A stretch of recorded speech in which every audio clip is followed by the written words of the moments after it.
ada 50 korban yang berhasil ditemukan.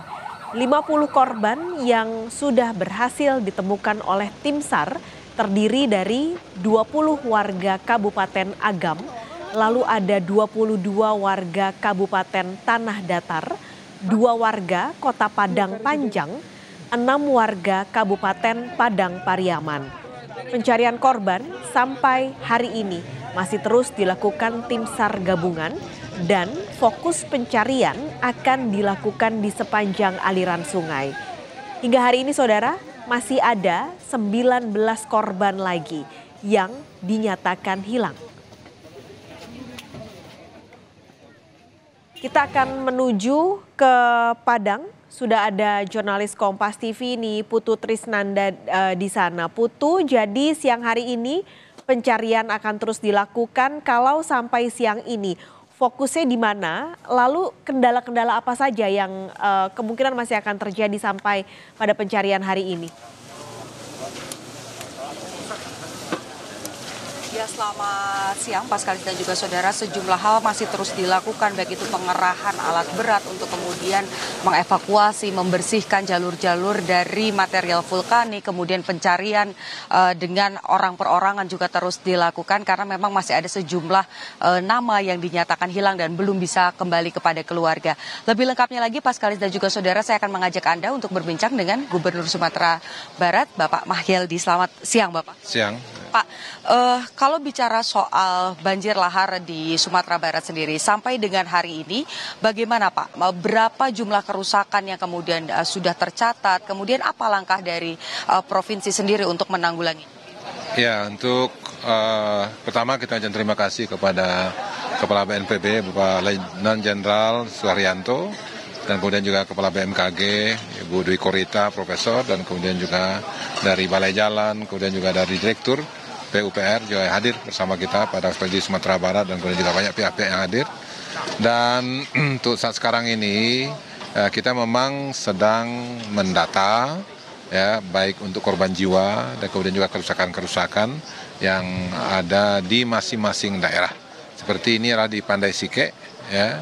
Dan di kawasan ini ada lebih kurang 60-an rumah yang rusak, ringan dan berat. Kemudian juga yang belum bertemu, ya ada 3 orang, ya sekarang dalam pencarian. Dan kemudian korban meninggal di sini ada 5 orang. Dan mudah-mudahan sebagaimana pesan Pak Kepala BNPB, makanya ini harus dimaksimalkan untuk itu. Dan yang penting lagi sekarang inilah kita bagaimana untuk meminimalisir untuk korban selanjutnya. Kenapa? Karena potensi hujan itu masih ada dan besar, dan curah hujan dari sedang sampai ekstrim itu kan tetap ada. Itu makanya kita harus memetakan sekarang dari 2 gunung ini, Gunung Singgalang, ya, ini pada Siket dan Gunung Singgalang, dan kemudian tadi di Batu Taba di Gunung Merapi yang juga tanah datar. Dan ini kita lihat potensi akan turun, akan muncul lagi. Nah, ini kita petakan, dan mudah-mudahan sehingga nanti daerah-daerah yang mungkin akan dilewati akan perlu kita antisipasi, mungkin dengan menggeser dan kemudian juga untuk mengamankan penduduk di sana. Seperti ini, ini tidak diperkirakan, ya, kejadian. Tapi setelah informasi di atas, itu masih ada potensi, ada longsoran. Ini kan ada longsoran di atas. Ini yang kita perlu petakan secara lebih detail lagi, sehingga kita bisa minimalisir dampak-dampak selanjutnya. Dan untuk Sumatera Barat sekarang ini korbannya itu sudah 50-an orang. Itu tersebar di Agam, kemudian Padang, dan kemudian juga di Tanah Datar. Nah, mudah-mudahan upaya-upaya kita ini sekarang menjalani lokasi-lokasi yang terdampak untuk kita lakukan antisipasi untuk ke depannya. Terakhir Pak, berarti kalau bicara soal relokasi, opsinya terbuka untuk warga yang sekiranya di jalur. Kalau daerahnya beresiko dan potensi longsoran masih besar, kemudian banjir juga masih besar, maka harus kita minimalisir korban-korban selanjutnya. Ini yang harus dilakukan, dan yang ada sekarang ini harus kita amankan, keperluan mereka harus kita maksimalkan. Baik, terima kasih banyak Pak Mahyeldi atas waktunya untuk Kompas TV. Jadi saudara, tadi disampaikan bahwa memang sampai dengan saat ini angka ini masih terus berkembang karena memang proses pencarian ini masih terus dilakukan.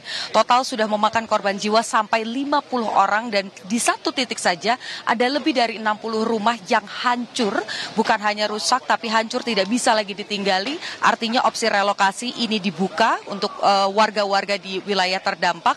Jika memang diperlukan, nanti akan kemudian dilakukan melakukan proses relokasi. Dan saat ini bukan hanya dari pihak provinsi saja, tetapi juga dari BNPB, kemudian juga dari BMKG ini mencoba bekerja sama untuk meninjau lokasi setiap harinya dan juga melakukan penyesuaian. Salah satunya tadi BMKG menyampaikan akan melakukan mekanisme ataupun juga modifikasi cuaca untuk kemudian menghindari adanya hujan lebat yang turun di area-area yang terdampak sehingga proses evakuasi bisa berjalan dan ancaman longsor susulan ini juga bisa dihindari. Paskalis, kembali ke Anda di studio. Baik, Putu, boleh satu pertanyaan lagi. Ini kan masih banyak orang yang tentu mengungsi. Kondisi pengungsian, apakah Anda sudah mendapatkan informasinya?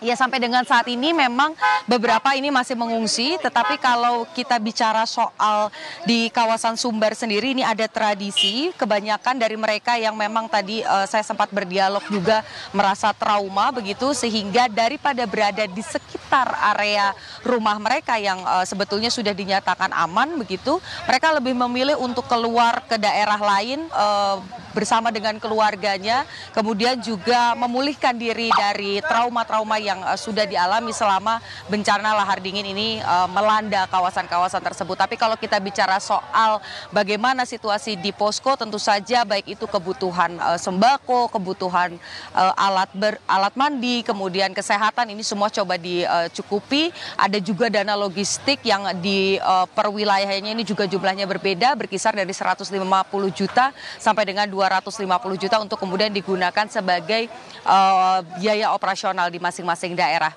Paskalis. Putu Trisnanda, terima kasih laporan Anda. Nanti kita akan update kembali langsung dari Padang, Sumatera Barat.